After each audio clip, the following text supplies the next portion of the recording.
নামে কৃষক বাস করত। তার বিয়ে হয়েছিল অনেক বছর আগে, কিন্তু তার কোনো সন্তান ছিল না।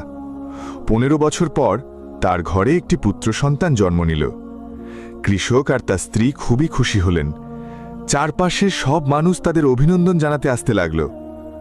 সেই দিন সকালে কৃষকের বাড়ির সামনে এক বৃদ্ধ ভিক্ষুক এসে হাজির হলেন। বৃদ্ধ দরবেশ ভিক্ষা চাইলেন।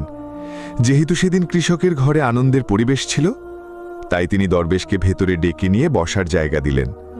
দরবেশ বসার পর কৃষক তাকে বললেন, বাবাজি, আমাদের ঘরে অনেক বছর পর একটি সন্তান জন্ম নিয়েছে, দয়া করে আপনি এর নাম রাখুন। বৃদ্ধ দরবেশ যখন শিশুটিকে কোলে তুললেন, তখন তিনি দেখলেন শিশুটির বাহুতে একটি বিশেষ চিহ্ন রয়েছে। বৃদ্ধ দরবেশ মুচকি হেসে বললেন, বেটা, তোমার এই ছেলে একদিন খলিফা হবে। 16 বছর বয়সে তার বিয়ে হবে এই রিয়াসতের খলিফার স্ত্রীর মেয়ে অর্থাৎ রাজকন্যার সঙ্গে, আর তারপর সে এই রিয়াসতের খলিফা হয়ে যাবে। বৃদ্ধ দরবেশের এই কথা শুনে ইউনুস খুব খুশি হলেন।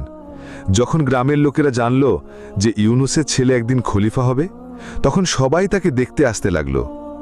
একদিন সেই রিয়াসতের খলিফা হরিণ শিকার করতে করতে জঙ্গলে অনেক দূর চলে গেলেন, কিন্তু হরিণ তার হাতে এলো না।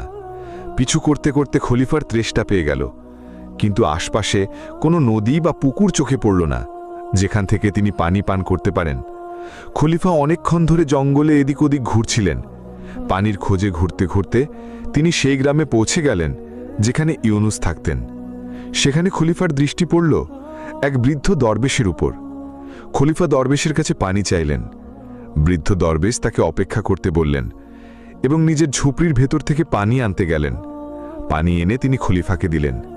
পানি পান করার পর খলিফা দেখলেন বাইরে অনেক মানুষ একদিকে জড়ো হয়ে যাচ্ছে। তিনি দরবেশকে সেই লোকদের সম্পর্কে জিজ্ঞাসা করলেন। দরবেশ জবাব দিলেন, এরা সবাই ইউনুসের বাড়িতে যাচ্ছে, কারণ সেখানে একটি খুব ভাগ্যবান শিশু জন্ম নিয়েছে, আর এক বৃদ্ধ দরবেশ তার সম্পর্কে ভবিষ্যৎবাণী করেছেন।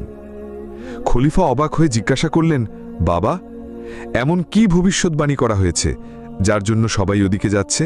দরবেশ বললেন, লোকেরা সেখানে যাচ্ছে কারণ বৃদ্ধ দরবেশ বলেছেন যখন ইউনুসের ছেলে 16 বছরের হবে তখন তার বিয়ে হবে এই রিয়াসাতের খলিফার মেয়ের সঙ্গে, আর সেই ছেলে এই রিয়াসাতের পরবর্তী খলিফা হবে।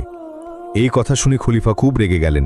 তিনি বললেন, একজন সাধারণ কৃষকের ছেলে আমার মেয়ের সঙ্গে কিভাবে বিয়ে করতে পারে? খলিফা দরবেশকে বললেন, বাবাজি, আমি এই রিয়াসাতের খলিফা, আর আপনি কি মনে করেন আমি আমার মেয়ের বিয়ে এক গরিব কৃষকের ছেলের সঙ্গে দেব? বৃদ্ধ দরবেশ শান্তভাবে জবাব দিলেন। সিন্দুক নিলেন, শিশুটিকে তার মধ্যে রাখলেন এবং সিন্দুকটি নদীর জলে ভাসিয়ে দিলেন।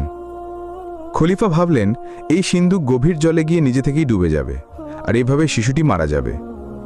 এই ভেবে তিনি নিশ্চিন্ত হয়ে প্রাসাদে ফিরে গেলেন। তার মনে এই